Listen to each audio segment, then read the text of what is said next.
Have you ever noticed how the world seems to shift a little as we move past certain milestones?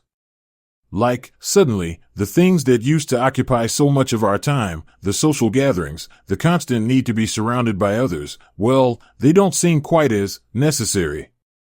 It's not that we don't appreciate the people in our lives, far from it. It's more about recognizing a new chapter, a chapter where independence and self-reliance take on a beautiful, almost liberating quality.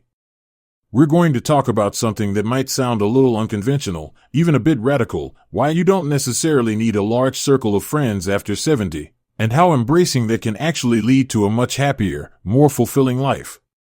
Now, don't misunderstand me. This isn't about becoming a recluse or isolating yourself. It's about understanding the natural evolution of life and finding joy in the freedom that comes with it. Let's start with the first reason, and it's a big one: increased self-awareness and acceptance. By this stage of life, many of us have lived through a rich tapestry of experiences. We've learned what we like, what we don't, and who we truly are. This self-knowledge allows us to be more comfortable in our own skin. We don't need constant external validation because we've built a strong foundation of internal validation. We've learned to appreciate our own company. Think about it. How often have you enjoyed a quiet morning with a good book, a cup of tea, and the gentle sounds of nature? That's contentment, that's peace.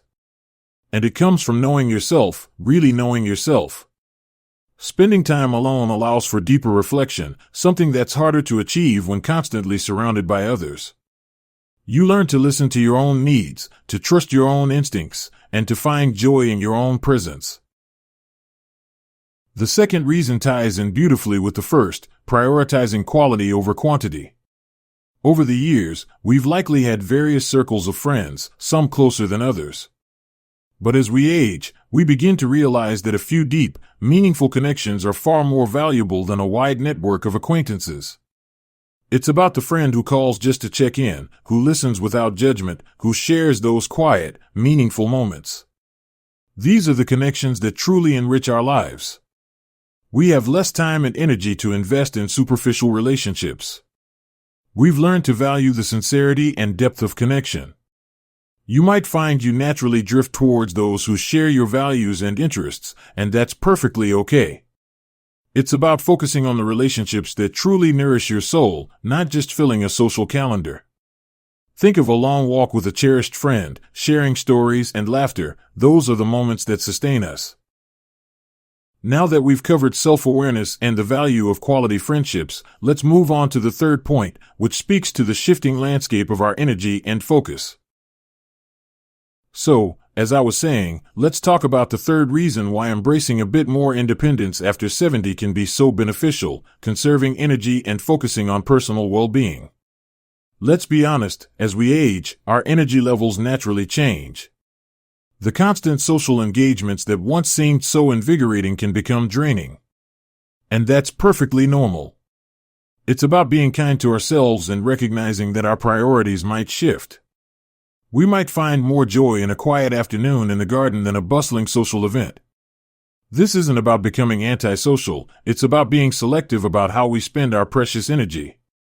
It's about choosing activities that truly replenish us, that bring us peace and joy. Maybe it's taking that pottery class you've always dreamed of, or finally learning to play that instrument. It's about focusing on what truly matters to you, without feeling pressured to maintain a busy social schedule just for the sake of it. Think of it like this: your energy is a precious resource, and you get to decide how to invest it. Now that we understand the importance of conserving energy, let's move on to the fourth reason: rediscovering and nurturing personal interests. After a lifetime of responsibilities, careers, and family commitments, this stage of life offers a unique opportunity to reconnect with passions that may have been put on the back burner. That old painting set in the attic? Those travel brochures you've been saving? Now's the time to bring them out. Engaging in activities that bring us joy and fulfillment is essential for maintaining a sense of purpose and vitality. This could involve anything from volunteering for a cause you care about to learning a new language. These activities provide a sense of accomplishment and keep our minds and bodies active. They add richness and depth to our lives, and they often lead to unexpected connections with like-minded individuals. You might find a new community within a local book club or discover a shared passion with fellow gardeners. This is not about isolating yourself, but rather about creating a life that is fulfilling on your own terms. The fifth reason, and this one is important, is reducing the potential for social stress and drama. Let's be real, friendships, like any relationship, can sometimes be complicated. As we get older, we might find that we have less tolerance for unnecessary drama or negativity. We've learned to value peace and harmony in our lives. Reducing our social circle can minimize the potential for conflict and allow us to focus on relationships that are truly supportive and uplifting.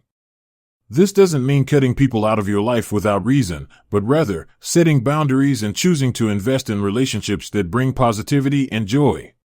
You've earned the right to surround yourself with people who lift you up, not drag you down. Think of it as cultivating a garden. You remove the weeds to allow the flowers to bloom. Next, we'll dive into the final reason, and it's a beautiful one, and it speaks to the power of self-sufficiency. So, as we were saying, the final reason why embracing independence after 70 can lead to a happier life is the beautiful sense of self-sufficiency and empowerment. After a lifetime of building relationships and navigating social dynamics, reaching this stage of life allows us to truly appreciate our own capabilities. We've learned to rely on ourselves, to find solutions to our own problems, and to create a life that aligns with our own values. This self-reliance fosters a sense of empowerment and confidence. We realize that we don't need constant external support to feel fulfilled. We are capable, resilient, and resourceful. This isn't about pushing people away, but about knowing that you have the inner strength to handle what life throws your way. Think of it as knowing you can navigate a new city on your own, or tackle a new home project. It's that feeling of "I've got this." Now, let's just briefly touch on those 6 reasons we've discussed. We talked about the increased self-awareness and acceptance that comes with age, allowing you to enjoy your own company. We emphasized the shift from quantity to quality in friendships, focusing on deep, meaningful connections. We acknowledged the importance of conserving energy and prioritizing personal well-being. We explored the joy of rediscovering and nurturing personal interests. We discussed the benefits of reducing social stress and drama. And finally, we celebrated the empowering sense of self-sufficiency. Remember, this isn't about suggesting that you completely isolate yourself.